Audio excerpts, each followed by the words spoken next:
안녕하세요. 오늘 저희와 함께 살펴볼 자료는요, 바로 동학사상과 대순사상에 관한 글입니다. 이 두 사상이 어떻게 동아시아만의 어떤 고유한 근대성, 이걸 만들어냈는지, 그리고 더 나아가서 이게 지금 서구식 근대성이 겪는 위기 있잖아요. 여기에 혹시 대안이 될 수 있을지, 이런 걸 탐구하는 내용이에요. 네, 맞습니다. 이 자료를 보면 그 동학 농민운동을 그냥 농민 봉기 정도로 보는 게 아니라 프랑스 대혁명에 버금가는 그런 큰 의미가 있다고 보고요. 또 대순사상은 근대 이후의 변화를 설명할 수 있는 중요한 사상으로 다시 보더라고요. 특히 상관적 사유, 그리고 리미널리티 이런 개념들을 통해서요. 네, 청관, 지관, 인간관을 새롭게 구성했다 뭐 이렇게 주장하는데 이게 좀 흥미로워서요. 한번 깊이 들어가 보시죠. 네. 이 글의 핵심 주장은 이거예요. 그러니까 서구 근대성의 위기가 어디서 왔냐? 만물의 변화를 너무 실체, 중심으로만 본다는 거죠. 딱딱 나눠서요. 반면에 동양에는 예로부터 속성이나 관계를 중시하는 그런 상관적 사유라는 게 있었다. 이걸로 대안을 제시할 수 있다. 뭐 이런 이야기입니다. 아, 상관적 사유요? 이게 정확히 어떤 건가요? 조금 더 쉽게 설명해 주실 수 있을까요? 그러니까 세상을 독립된 어떤 조각들의 합, 이렇게 보는 게 아니고요. 모든 것이 서로 연결된, 뭐랄까, 하나의 그 물망처럼 본다고 생각하시면 좀 쉬울 것 같아요.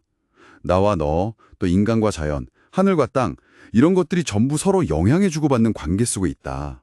이렇게 보는 거죠. 아, 분리된 게 아니라 연결된 관계? 그렇죠. 서양이 이것은 무엇인가 이런 본질, 즉 실체에 집중한다면 상관적 사유는 어떻게 관계를 맺고 있는가 이 속성에 더 주목하는 방식이라고 할 수 있겠습니다. 그리고 여기에 리미털리티라는 개념이 더해지는데요. 이게 좀 재밌어요. 리미널리티요? 네, 뭐랄까 문지방 같은 거예요? 아니면 새벽녘처럼 이쪽도 저쪽도 아닌 그런 경계 상태를 말하는 거거든요. 바로 이런 경계 지점에서 기존의 어떤 대립하는 요소들이 만나고 뒤섞이고 하면서 새로운 변화나 창조가 일어난다. 이런 역동적인 측면을 강조하는 개념입니다. 음과 양이 만나서 조화를 이루는 것처럼요. 아하, 그렇군요. 그러니까 모든 게 연결되어 있다는 상관적 사유라는 큰 틀 위에서 리미널리티라는 어떤 경계 상태를 통해 역동적인 변화가 일어난다. 이렇게 보는 거군요. 네, 맞습니다.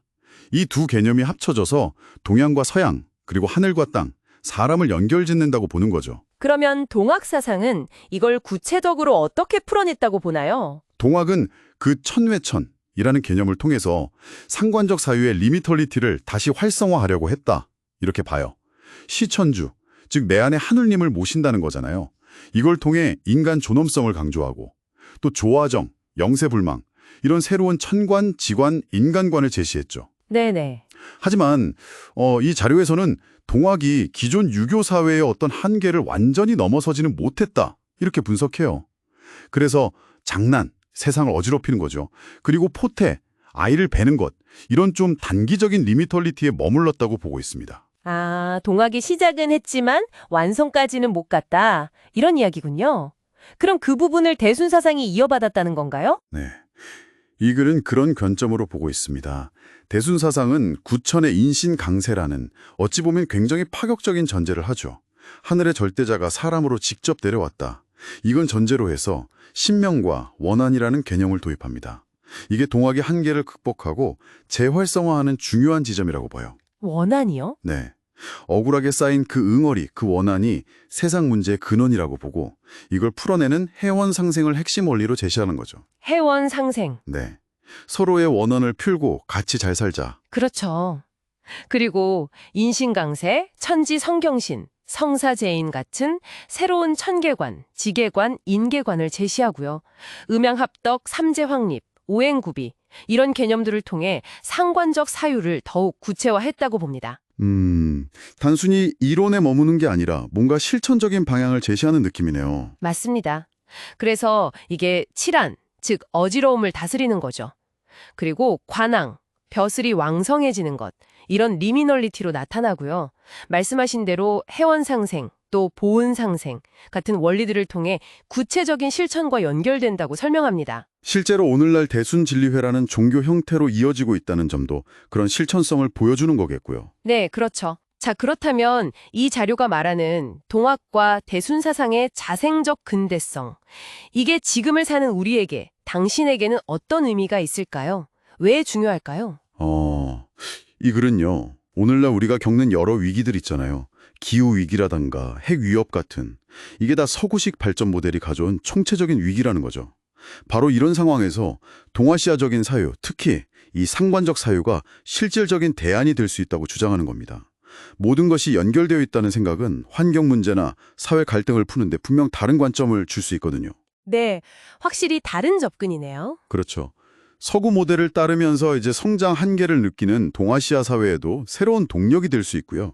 또 개인적인 차원에서도 뭐랄까 정체성 혼란을 겪는 현대인들에게 서구적 가치관 너머에 어떤 새로운 삶의 방식을 모색할 단서를 제공할 수 있다. 이렇게 보고 있습니다. 오늘 저희는 동학사상과 대순사상이 제시하는 자생적 근대성이라는 좀 흥미로운 개념을 탐구해봤습니다.